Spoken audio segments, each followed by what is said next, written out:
ಒಂದು ದೇಶದ ರಾಯಭಾರಿ ತನ್ನ ದೇಶವನ್ನ ಮತ್ತೊಂದು ದೇಶದಲ್ಲಿ ಪ್ರತಿನಿಧಿಸ್ತಾನೆ. ಅವನು ತನ್ನ ಸ್ವಂತ ಅಭಿಪ್ರಾಯವನ್ನು ಅಲ್ಲ, ತನ್ನ ದೇಶದ ಸಂದೇಶವನ್ನ ತಲುಪಿಸ್ತಾನೆ. ಅವನ ಮಾತು, ನಡೆ, ನಿರ್ಧಾರ ಎಲ್ಲವೂ ಅವನು ಪ್ರತಿನಿಧಿಸುವಂತ ದೇಶದ ಗೌರವವನ್ನ ತೋರಿಸ್ತದೆ. ಅದೇ ರೀತಿಯಲ್ಲಿ ನಾವು ಈ ಲೋಕದಲ್ಲಿ ಪರಲೋಕ ರಾಜ್ಯದ ನಾಗರಿಕರು. ದೇವರು ನಮ್ಮನ್ನ ಈ ಲೋಕದಲ್ಲಿ ಕ್ರಿಸ್ತನ ರಾಯಭಾರಿಗಳಾಗಿ ಕಳುಹಿಸಿದ್ದಾನೆ. ಫ್ರೆಂಡ್ಸ್, ಮೊದಲನೇದಾಗಿ ರಾಯಭಾರಿ ತನ್ನ ರಾಜನನ್ನ ಪ್ರತಿನಿಧಿಸ್ತಾನೆ. ರಾಯಭಾರಿ ತನ್ನ ಹೆಸರಿನಲ್ಲಿ ಮಾತನಾಡೋದಿಲ್ಲ, ಅವನು ತನ್ನ ರಾಜನ ಪರವಾಗಿ ಮಾತನಾಡ್ತಾನೆ. ನಾವು ನಮ್ಮ ಜೀವನದಲ್ಲಿ ನಮ್ಮ ಇಚ್ಛೆಯನ್ನು ಅಲ್ಲ, ಕ್ರಿಸ್ತನ ಚಿತ್ತವನ್ನ ಪ್ರತಿಬಿಂಬಿಸಬೇಕು. ಮತ್ತಾಯನು ಬರೆದ ಸುವಾರ್ತೆ 5ನೇ ಅಧ್ಯಾಯ 16ನೇ ವಚನ ಹೇಳ್ತದೆ, ನಿಮ್ಮ ಬೆಳಕು ಜನರ ಮುಂದೆ ಪ್ರಕಾಶಿಸಲಿ. ಹಾಗಾಗಿ ನಮ್ಮ ಮಾತುಗಳು ಕ್ರಿಸ್ತನನ್ನ ಗೌರವಿಸಲಿ, ನಮ್ಮ ನಡತೆ ಕ್ರಿಸ್ತನ ಪ್ರೀತಿಯನ್ನ ತೋರಿಸಲಿ, ನಮ್ಮ ನಿರ್ಧಾರಗಳು ದೇವರ ಚಿತ್ತವನ್ನ ಪ್ರತಿಬಿಂಬಿಸಬೇಕು. ಎರಡನೇದಾಗಿ ರಾಯಭಾರಿ ಸಮಾಧಾನದ ಸಂದೇಶವನ್ನ ಹೊರ್ತಾನೆ. ನಮ್ಮ ಮುಖ್ಯ ಕರ್ತವ್ಯ ಜನರನ್ನ ದೇವರೊಂದಿಗೆ ಸಮಾಧಾನಕ್ಕೆ ಕರೆಯುವಂಥದ್ದು. ನಾವು ತೀರ್ಪು ಹೇಳೋದಿಕ್ಕೆ ಅಲ್ಲ, ಪ್ರೀತಿಯಿಂದ ಸತ್ಯವನ್ನ ಹಂಚೋದಿಕ್ಕೆ ಕರೆಯಲ್ಪಟ್ಟಿದ್ದೇವೆ.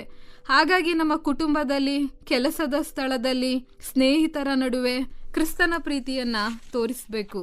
ಮೂರನೇದಾಗಿ ರಾಯಭಾರಿ ತನ್ನ ಜೀವನದಿಂದ ಸಾಕ್ಷಿ ಆಗ್ತಾನೆ. ಜನರು ಮೊದಲು ನಮ್ಮ ಜೀವನವನ್ನ ನೋಡ್ತಾರೆ, ನಂತರ ನಮ್ಮ ಮಾತುಗಳನ್ನ ಕೇಳ್ತಾರೆ.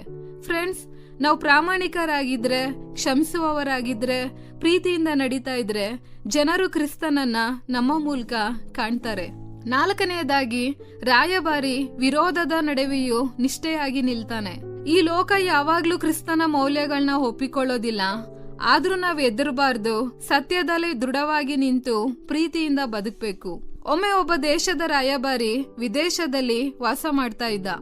ಒಂದು ದಿನ ಅವನನ್ನ ಕೇಳಿದ್ರು, ನೀವಿಷ್ಟು ವರ್ಷಗಳಿಂದ ಇಲ್ಲಿದ್ದೀರಿ, ಈಗ ನೀವು ನಮ್ಮ ದೇಶದವರಂತೆ ಯಾಕೆ ಬದುಕೋದಿಲ್ಲ? ಅವನು ಉತ್ತರಿಸಿದ, ನಾನಿಲ್ಲಿ ವಾಸ ಮಾಡ್ತಾ ಇದ್ದೇನೆ, ಆದ್ರೆ ನಾನು ಈ ದೇಶವನ್ನ ಪ್ರತಿನಿಧಿಸುವಂತವನಲ್ಲ, ನನ್ನ ದೇಶವನ್ನ ಪ್ರತಿನಿಧಿಸಲು ಬಂದಿದ್ದೇನೆ. ಅದೇ ರೀತಿ ಫ್ರೆಂಡ್ಸ್, ನಾವು ಈ ಲೋಕದಲ್ಲಿ ವಾಸ ಮಾಡ್ತಾ ಇದ್ರು ಈ ಲೋಕದ ಮೌಲ್ಯಗಳ ಪ್ರಕಾರ ಬದುಕೋದಿಕ್ಕೆ ಅಲ್ಲ, ಪರಲೋಕ ರಾಜ್ಯವನ್ನ ಪ್ರತಿನಿಧಿಸೋದಕ್ಕೆ ದೇವರು ನಮ್ಮನ್ನ ಈ ಭೂಮಿ ಮೇಲೆ ಇಟ್ಟಿದ್ದಾನೆ. ಬೈಬಲ್ನಲ್ಲಿ ಒಂದು ಉದಾಹರಣೆ ಇದೆ, ದಾನಿಯೇಲ ಬಾಬೇಲ್ನಲ್ಲಿ ವಾಸ ಮಾಡ್ತಾ ಇದ್ದ.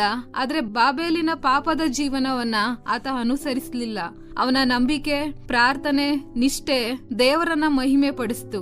ಅವನು ನಿಜವಾಗ್ಲೂ ಕೂಡ ದೇವರ ರಾಯಭಾರಿಯಾಗಿದ್ದ. ಕೊನೆಯದಾಗಿ ಫ್ರೆಂಡ್ಸ್, ನಾವು ಕೇವಲ ಕ್ರೈಸ್ತರಲ್ಲ, ನಾವು ಕ್ರಿಸ್ತನ ರಾಯಭಾರಿಗಳು. ರಾಯಭಾರಿಯ ಯಶಸ್ಸು ಅವನು ಎಷ್ಟು ಪ್ರಸಿದ್ಧನಾಗಿದ್ದಾನೆ ಅನ್ನುವಂಥದ್ರ ಮೇಲೆ ಅಲ್ಲ, ಅವನು ತನ್ನ ರಾಜನನ್ನ ಎಷ್ಟು ನಿಷ್ಠೆಯಿಂದ ಪ್ರತಿನಿಧಿಸ್ತಾನೆ ಅನ್ನುವಂಥದ್ದರ ಮೇಲೆ ಅವಲಂಬಿತವಾಗಿರ್ತದೆ.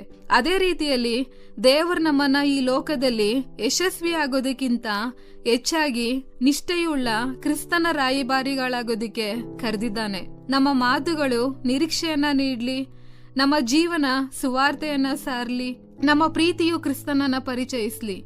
ಒಂದು ದಿನ ನಾವು ನಮ್ಮ ರಾಜನಾದಂತ ಯೇಸು ಕ್ರಿಸ್ತನ ಮುಂದೆ ನಿಂತಾಗ ಒಳ್ಳೆಯ ಮತ್ತು ನಂಬಿಗಸ್ತ ಆಳು ಅನ್ನುವಂತ ಪ್ರಶಂಸೆಯನ್ನ ಕೇಳುವಂತ ಜೀವನವನ್ನ ಜೀವಿಸೋಣ. ನೆನ್ಪಿಡಿ, ನಿಮ್ ಹೆಸರು ಜನರಿಗೆ ನೆನ್ಪಿಲ್ಲ ಅಂದ್ರೂ ಪರವಾಗಿಲ್ಲ, ಆದ್ರೆ ನಿಮ್ಮ ಜೀವನವನ್ನ ನೋಡಿ ಜನರು ಕ್ರಿಸ್ತನನ್ನ ನೆನ್ಪಿಸಿಕೊಳ್ಳುವಂತಿರ್ಲಿ. ಈ ಕಾರ್ಯಕ್ರಮದ ಬಗ್ಗೆ ನಿಮ್ಮ ಅಭಿಪ್ರಾಯ, ಸಲಹೆಗಳು ಹಾಗೂ ಯಾವುದೇ ಪ್ರಾರ್ಥನಾ ಮನವಿಗಳಿದ್ದಲ್ಲಿ ನಮ್ಮ ದೂರವಾಣಿ ಸಂಖ್ಯೆಗೆ ನೀವು ಕರೆ ಮಾಡಬಹುದು. ನಮ್ಮ ದೂರವಾಣಿ ಸಂಖ್ಯೆ 996026065453. ನಿಮ್ಮ ಅಭಿಪ್ರಾಯಗಳನ್ನು ಇಮೇಲ್ ಮೂಲಕವೂ ನಮಗೆ ತಿಳಿಸಬಹುದು. ನಮ್ಮ ಇಮೇಲ್ ID info@fibaonline.org. ವಂದನೆಗಳು.